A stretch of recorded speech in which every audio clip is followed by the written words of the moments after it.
You can be seated. Would you prepare yourself to give an offering and be pleasing to the Lord? And while you're doing that, I'm going to show you a little video.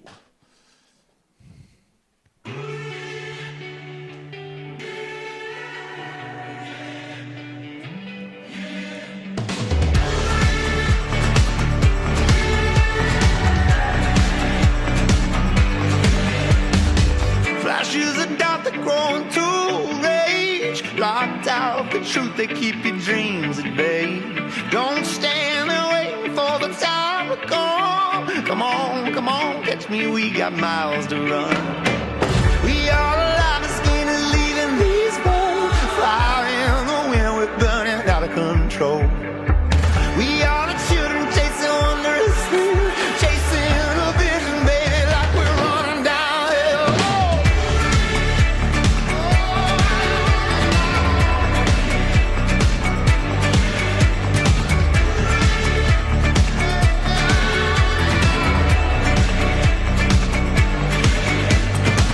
We tear these curtains open, feel the light. Swim to the surface, let our lungs ignite. Slip past the guards before they raise the guns. Come on, catch me, we got miles to run.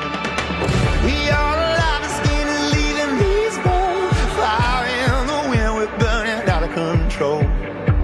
We are the children chasing wondrous things. Chasing a vision, baby, like we're running downhill.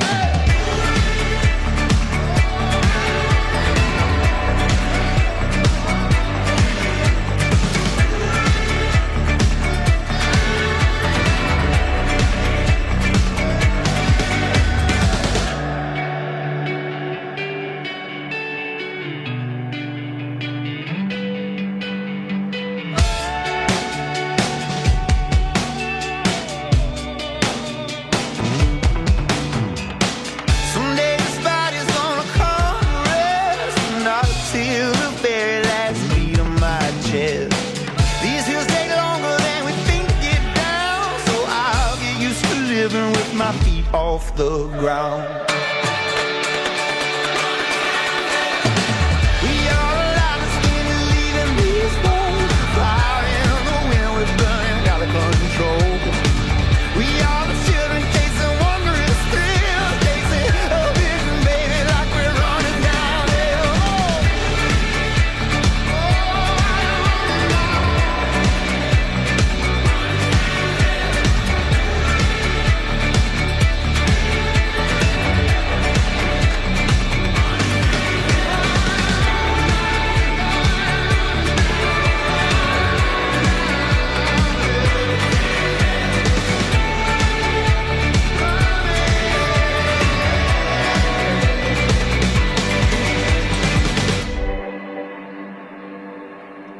There you go. How about that?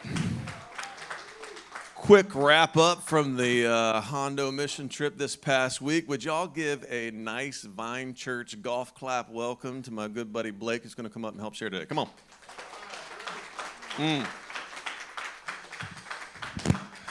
Sir, have a seat with me. How are you? Wonderful. That was emotional watching that. Yeah, wasn't it? Excuse the tears. That's okay. It happens. It does. All right, so this was Blake's first time going down to Hondo with us, and I don't know if it's the energy that gets spent, if it's the time, if it's the environment, or what it is, but I've never had watched one of those videos without having like that moment, like, hey, there were some things that went down that week that was crazy, right? Real crazy. I mean, Yeah, we're only looking going at to share. these photos, We're only going to share some things. We've made agreements. We did make some agreements. Okay, good. Yes. Okay. I want to share. I don't know if you guys watched that video of us jumping off the rock. My man, if you know our pastor, he likes to be in control, right? It took a lot of effort to get him to set in the middle and jump off the rock. He wanted to be on the end. Yeah, that's right. Well, leaders lead. Okay, so here's the deal. I'm kidding. It's a joke. Okay, when as a first timer, you go down there. Anything like? First of all, have you ever been in Third World before? Not to that level, no. Yeah. Okay. So when you go down there, what did not meet the expectation? What was surprising for you, being a first timer? Like, what stuck out to you as like, okay, didn't see that coming. This is odd. I just don't think we can ever do enough, to be honest with you. That's what kept emotionally, just like when I watched those videos. I mean, all of us could go here today, and I don't think it would be enough. Yeah. Right. When we for the people that haven't been on this trip, one of the components of the mission is that we go into an area that's even less fortunate than the orphanage, and we try to make sure we take the group there because we have an ongoing work that's feeding in a really, really poor area. And for many Americans, when they step foot in this, I always find it interesting that like that's the moment that it becomes very real when we get into that whole area. And I get a lot, I was talking after the service and first service, I get a lot of guys that go on this for the first time, and then when the second they step off that van, and then I get guys that can't do it. Like they'll get out and they'll be like, no, I'm gonna get back in. I can't handle it. It's just too much, right? It's emotionally overwhelming. It's visually overwhelming. What were your thoughts when you got there on that site? When you got to the feeding station? That Yeah. feeding station? Yeah. Well, I was telling my kids when I got home, my heart goes out because I got told that was the only time that those little kids get to eat. Mm-hmm. And when I walked in that room, what I thought and maybe I'm not going to explain this correctly, but those kids had joy. Yeah. Joy that maybe that was the only food that they were going to get that day, but they were still laughing. They were still joking. They were still just being kids. Yeah. I was looking at it as like, oh my God, look at all the stuff that they don't have or what. And I was overwhelmed. I still am. You can probably hear it in my voice looking at these photos that they were still being kids. And I don't think we can ever do enough. And I want to say something just a little bit. I know you gave me a nickname. No, take your time. Motor Mouth on the way over there.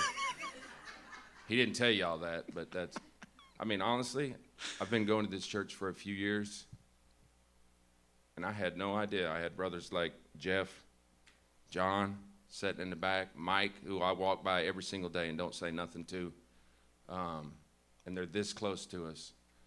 And as much as that is just that, as a man, I'm walking through so many brothers and sisters here, and I just don't share the love that I should be. And that's what's, when you asked me to do this, that's what's overwhelming. And I knew I'd be looking at these photos and trying to hold the tears back. Yeah.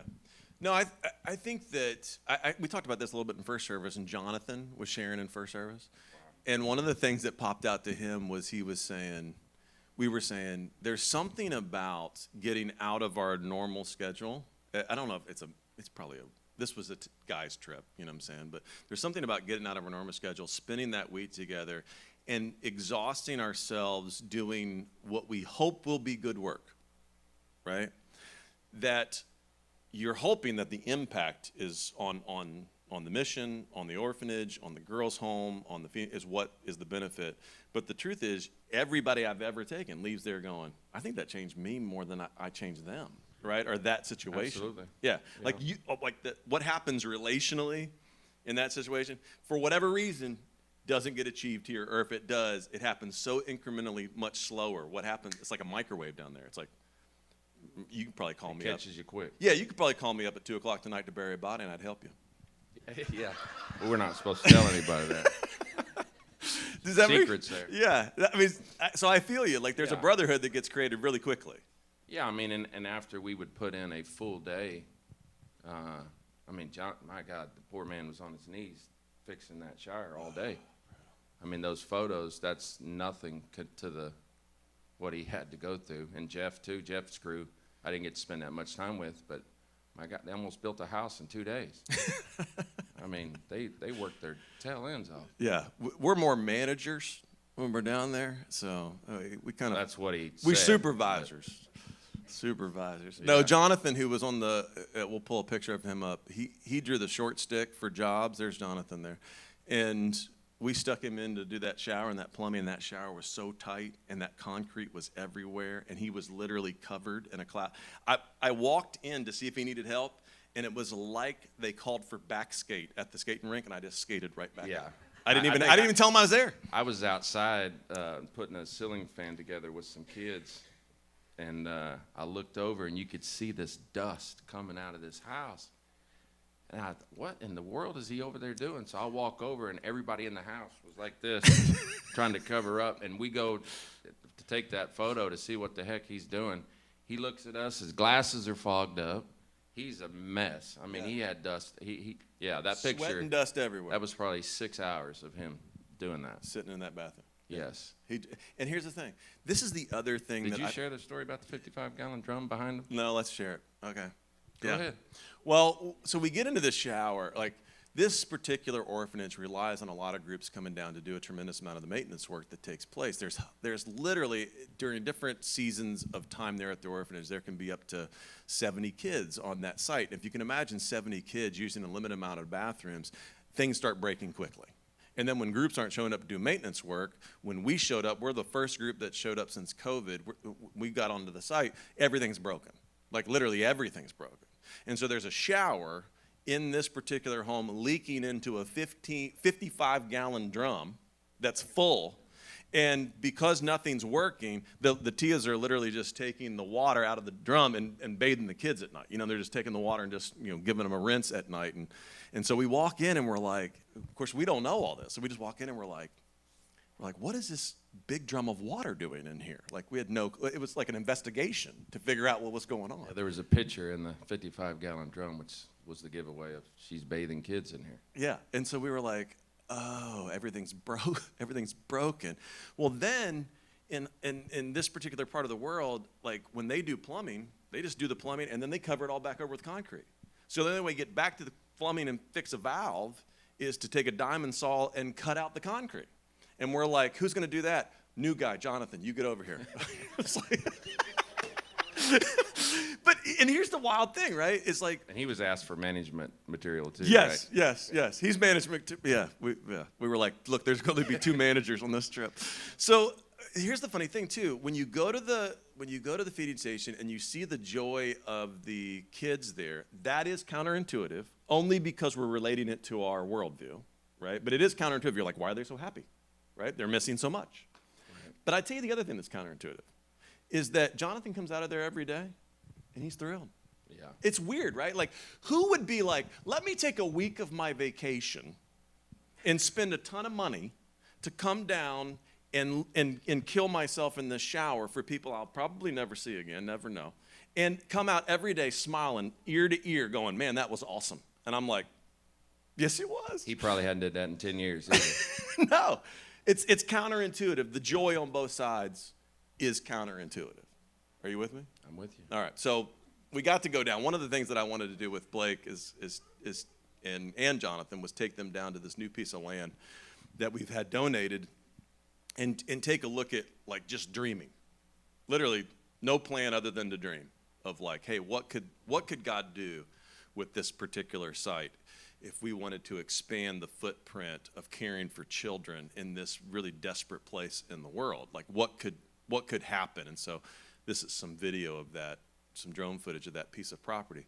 When you got on there, what I'm not going to try to put words in your mouth. What did you think when you got down there? Like, to the piece. yeah, of and you don't have to be positive. You can just be real. What did you think?